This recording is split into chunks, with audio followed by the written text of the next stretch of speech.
College and competition academy में सभी विद्यार्थियों का हार्दिक स्वागत, हार्दिक अभिनंदन। प्रिय विद्यार्थियों, जो बीए फर्स्ट ईयर में पढ़ने वाले विद्यार्थी हैं, उन विद्यार्थियों के लिए हिंदी साहित्य जो आपकी पुस्तक है प्राचीन काव्य, उसका दूसरा भाग अपलोड करेंगे, जिसमें आपके पाठ है ढोला मारूरा दूहा। ढोला मारूरा दूहा, जिसके बारे में हमने प्रथम भाग पढ़ा, और प्रथम भाग में हमने ढोला मारू के बारे में पूरी जानकारी की कि ढोला मारू, ढोला कौन था, मारवणी कौन थी, उनकी क्या कहानी थी, उनके प्रेम काव्य के बारे में पढ़ा, कब उनका विवाह हुआ, विवाह के बाद उनके बीच में कितनी दूरियां पड़ गई थी, ये सब हमने पढ़ा।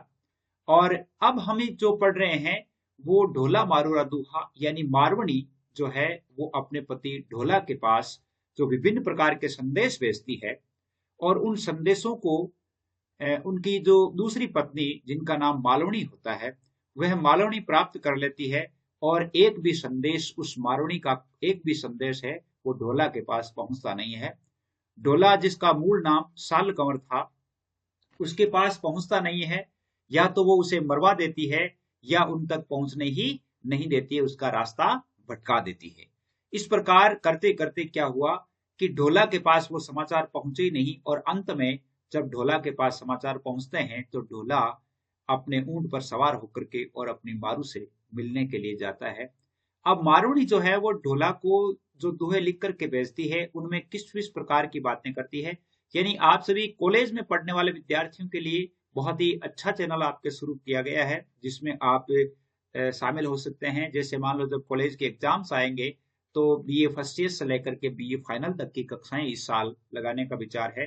तो बीए फर्स्ट ईयर से बीए फाइनल तक के पेपर भी, मॉडल पेपर भी अपलोड करेंगे, और मॉडल पेपर के साथ साथ और भी कई सामग्री जो एग्जाम से संबंधित इंपॉर्टेंट होगी वो भी चलेगी। इसके साथ साथ आपकी इसमें कंपटीशन, एक जो कंपटीशन के वीडियोज है वो भी आते रहते हैं, क्योंकि कॉलेज में पढ़ने वाले विद्यार्थियों के लिए कंपटीशन की जानकारी आवश्यक है, और वो कंपटीशन के वीडियोज भी आते रहते हैं। तो आप इस चैनल को सब्सक्राइब अवश्य करें, और बेल आइकन को दबा करके नोटिफिकेशन को अपडेट कर लें, ताकि जब भी वीडियो बनता है, वीडियो बनते ही आपके मोबाइल पर उसका नोटिफिकेशन आ जाए और आप उस वीडियो को अच्छी तरह से देख सकें।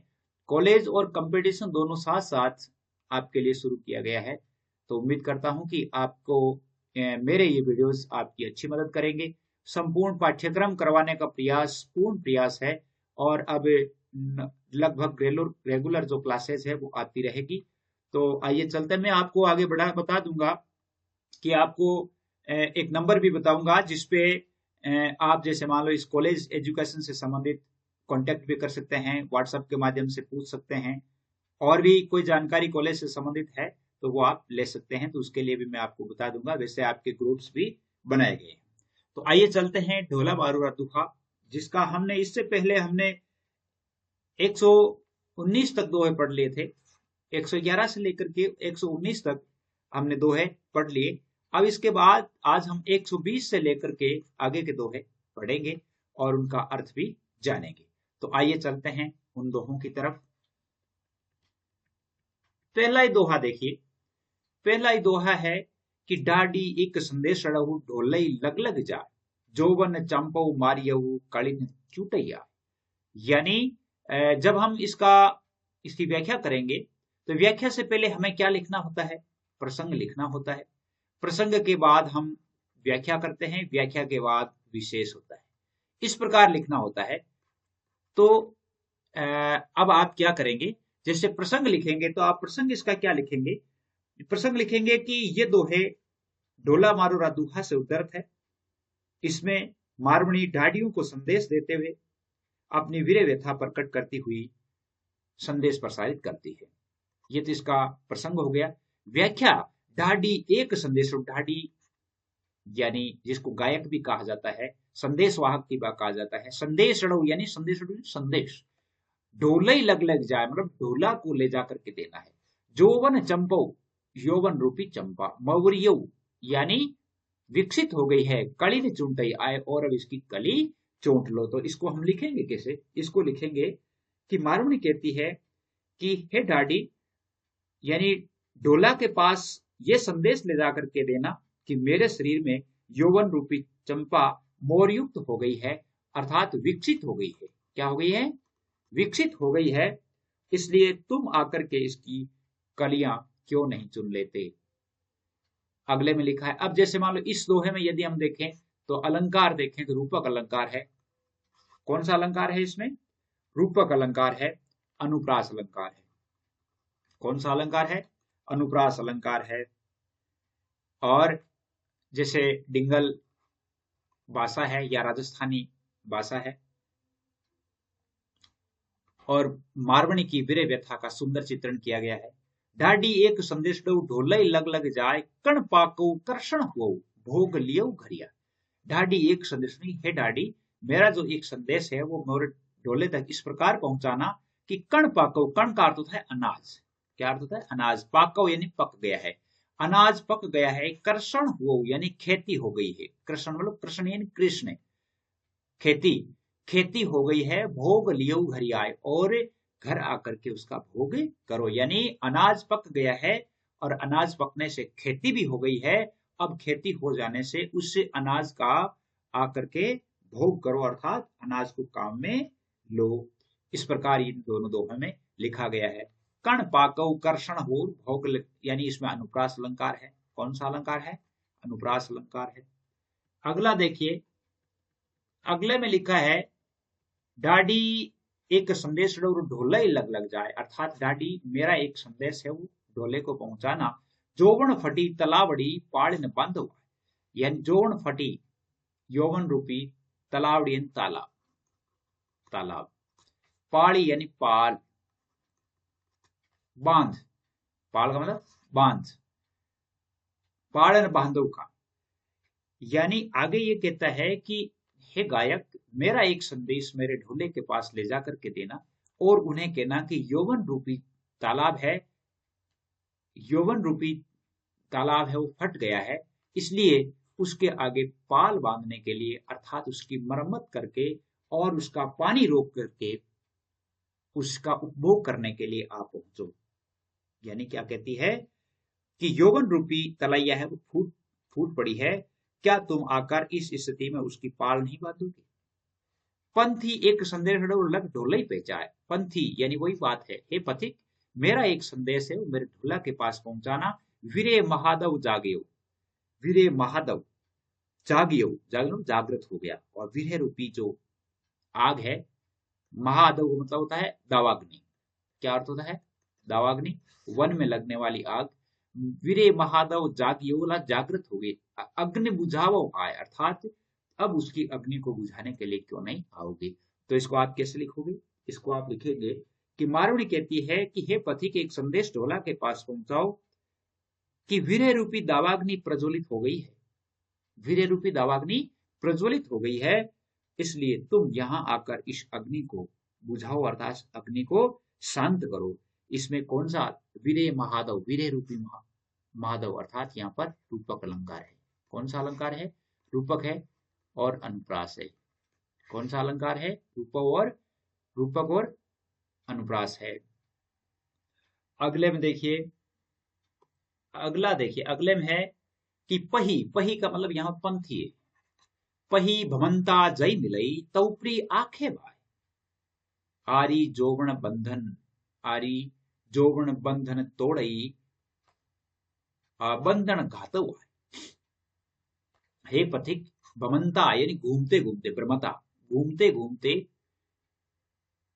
जब तुम, यानी हे पथिक, यदि तुम भ्रमण करते हुए मेरे प्रियतम से मिलते हो तो हे भाई, ये बात जाकर के कह देना कि उन्हें ये कहना कि यौवन बंधन तोड़ने वाला है, और तुम आकर उसे बांध डालो। आरी यौवन बंधन तोड़े, अर्थात यौवन है वो बंधन तोड़ने वाला है, और बंधन घातवा, अर्थात अब तुम उसे आकर के बांध लो, अर्थात उसे शांत कर दो।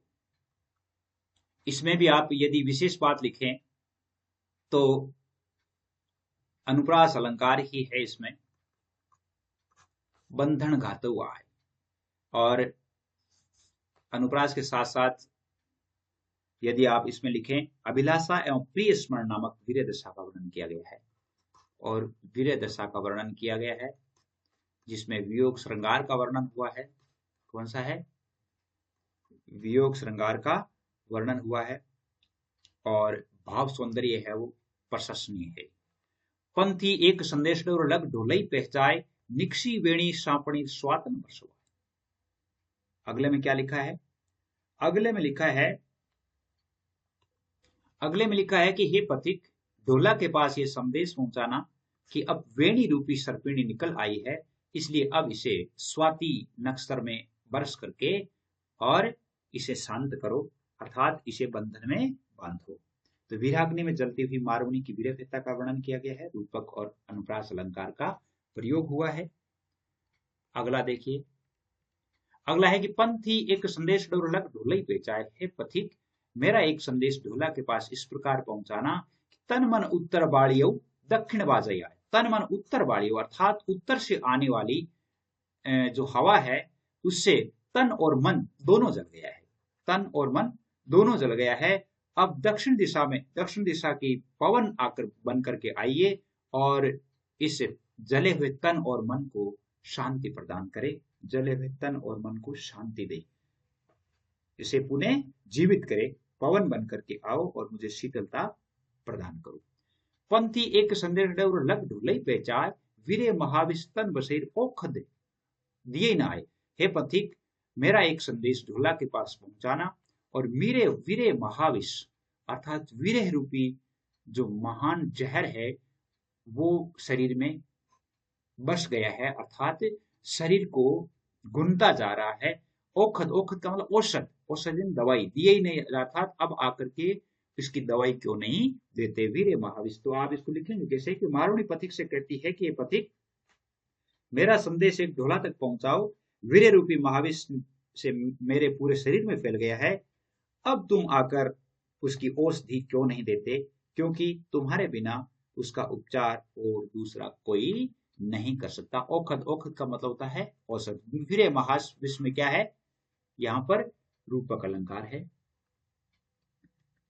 मैं आपसे बता रहा था जो नंबरों के लिए आप सलाह मशविरा करने के लिए 9610208295 इन नंबरों पर आपके लिए जो ग्रुप्स भी बने हुए हैं और अन्य जो जानकारी है वो भी आप लिख करके ले सकते हैं, वैसे अपने व्हाट्सएप के नंबर हैं।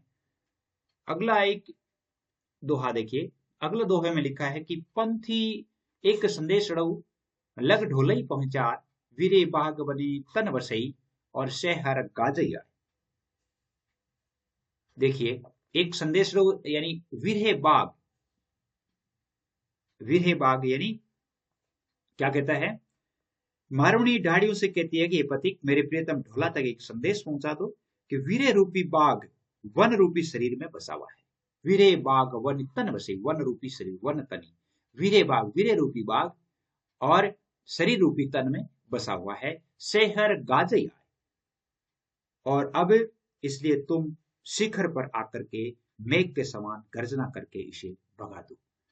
शहर गाजैया है मतलब वीर रूपी जो बाघ है वो मेरे शरीर में, शरीर रूपी वन में बस गया है, अब तुम शहर बन करके और आकर के गर्जना करो और उसे भगाओ।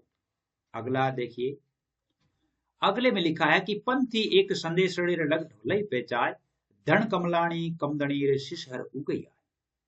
हे पथिक, मेरा एक संदेश ढोला के पास इस प्रकार पहुंचाना, प्रियतम साल कुमार को इस प्रकार पहुंचा दो कि आपकी प्रेयसी रूपी कुमोदनी है वो कुमला गई है।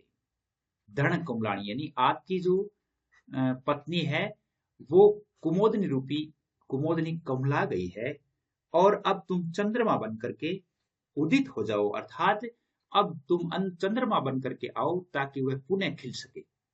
धन कमलाणी कमदणी शिशहर उगाओ, शिशहर का मतलब होता है चंद्रमा।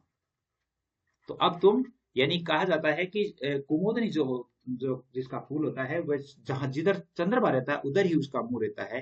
कहते हैं कि जल में बसे कुमोदनी चंदा बसे आकाश, जो जाहि को भावतार सो ताहि के पास। अर्थात कुमोदनी का पौधा या कुमोदनी का फूल जल में रहता है लेकिन चंद्रमा आकाश में रहता है, फिर भी दोनों में इतना प्रेम होता है कि दोनों एक दूसरे को देखे बिना नहीं रह सकते। अर्थात यदि कुमुदनी चंद्रमा को नहीं देखती तो वो खिलती ही नहीं है। अगले देखिए, पंथी एक संदेश ले लग ढोलई पेचा धन कमलाणी कमलनी सूरज हो गया। हे पथिक, एक संदेश मेरा ले जा करके देना कि आपकी पत्नी अर्थात आपकी जो कमलिनी है वह कुम्हला गई है, इसलिए तुम सूरज बन करके आओ और इसे पुनः खिलाओ। क्या कह रही है कि तुम्हारी प्रेयसी का रूप सौंदर्य तुम्हारे वीर्य में मुरझा गया है, अब वो कमलिनी कुम्हला गई है और इस रूप सौंदर्य को फिर से हरा बनाने के लिए तुम सूरज बन करके उदय हो जाओ। अर्थात जिस प्रकार सूरज के उदय होने पर कमलिनी विकसित हो जाती है, उसी प्रकार तुम्हारा संसर्ग पा करके मैं भी प्रसन्न हो जाऊंगी। धन कमलाणी कमलनी सूरज उगव आए, सूरज रूपी उग करके और आओ।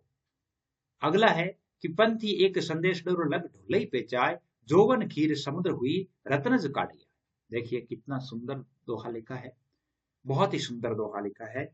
और इसमें लिखा है कि मारुणी अपने विरहित मनोभावों को पुनः संदेश में कहती है कि हे पथिक, एक संदेश डोला को ये पहुंचा दो कि अब तुम्हारे बिना मेरा यह यौवन क्षीर सागर हो रहा है। यौवन क्षीर समुद्र मतलब क्षीर समुद्र हो रहा है, और इसलिए इस क्षीर समुद्र में से रतन निकालने के लिए अर्थात रतन प्राप्त करने के लिए उतावली है, तो तुम अति शीघ्र आओ और यहां से रतन निकाल लो। जिस प्रकार आपने देखा होगा, आपने सुना होगा कि जब यह पृथ्वी पर समुद्र मंथन हुआ था, तो समुद्र मंथन के समय 14 प्रकार के रतन निकले थे। वो समुद्र मंथन से तो इस ये कह रहा है कि मेरा यौवन है वो क्षीर समुद्र हो गया है, क्षीर सागर हो गया है, और अब इस क्षीर सागर से रतन निकालने वाले आप ही हो सकते हैं और कोई दूसरा नहीं हो सकता। जोवन खीर अर्थात जोवन क्षीर समुद्र रूपी यौवन रूपी क्षीर समुद्र, तो यहाँ पर रूपक अलंकार हो गया। रत्नज काढ़िया अर्थात इस रतन को आकर के निकालो। यहाँ पर आपके रूपक अलंकार का प्रयोग हुआ है। पंथी एक संदेश लग ढोलई बेचा, मतलब हे पथिक मेरा एक संदेश है वो ढोला तक पहुंचाना। जंगा कैड़नी फड़ गई और स्वातज वर्ष हुआ है। ये बहुत ही अच्छी बात है। इसमें कहता है कि जंगा केळनी फड़ गई स्वातज वर्ष, अर्थात यानी ये जो यानी जंगा रूपी जो कदली है वो फल गई है और अब स्वाति नक्षत्र आकर के और इसे बरसाओ। ये कहा जाता है कि स्वाति नक्षत्र में जब स्वाति नक्षत्र में पड़ने वाली पानी की बूंद से जब यानी केला है वो फलता है, केले पर पड़ता है तो वो कपूर के रूप में फल जाता है। इसी प्रकार मोती भी बन जाता है, सांप के मुंह पर पड़ने पर जहर भी बन जाता है। तो ये कहा कि जंगा केळनी फड़ गई स्वाति जुबर से, स्वाति नक्षत्र आकर स्वाति नक्षत्र बनकर के स्वाति जल बनकर के तुम बरसो, जिससे ये केला है वो अच्छी तरह से फलीभूत हो सके, यानी कपूर के रूप में बन सके। तो आगे देखिए, अगला है पंथी एक संदेश लग ढोलई पे जाए सावध संबल तोड़ शई बेसासण न जाए। कितनी अच्छी बात कही है। मारवणी कहती है कि हे पथिक मेरा एक संदेश ढोला से ये पहुंचा दो कि यौवन रूपी हिंसक पशु सांकल तोड़ने के लिए अब बेचैन हो रहा है। सावध संबल तोड़ शई अर्थात यौवन रूपी जो पशु है वो सांकल तोड़ने को बेचैन हो रहा है। इसलिए है प्रियतम तुम अब अति शीघ्र आ जाओ, क्योंकि अब इसे दिलासा देकर किसी भी प्रकार से शांत नहीं किया जा सकता। बेशासन जाए अर्थात अब इसे दिलासा देकर के नहीं रखा जा सकता, इसलिए तुम अति शीघ्र आ जाओ। पंथी एक संदेश लग ढोलई पे जाए जोवन जाए प्राण हो वे मरई घर आए। यानी मारवणी कहती है कि हे पथिक तुम मेरा एक संदेश ले जाकर के साल कमर को ये पहुंचा दो कि अब यौवन रूपी अतिथि यौवन जावई प्राण हो, यौवन रूपी अतिथि इस शरीर से लौट रहा है। अर्थात यौवन रूपी अतिथि जो है वो इस शरीर से जा रहा है, अर्थात अब शरीर में बूढ़ापा आ रहा है, अर्थात यौवन काल अब समाप्त हो रहा है। इसलिए अब तुम शीघ्र ही घर आ जाओ, यानी प्रियतम तुम मेरे यौवन का भोग करने के लिए था शीघ्र आ जाओ। वे मरई ने घर आए अर्थात अब मेरे अपने घर आ जाओ। अगले में क्या लिखा है आज हम इतना ही पढ़ेंगे। उम्मीद करता हूं कि आपके लिए ये मेरी क्लासेज है वो आपको आपका मार्गदर्शन अवश्य करेगी।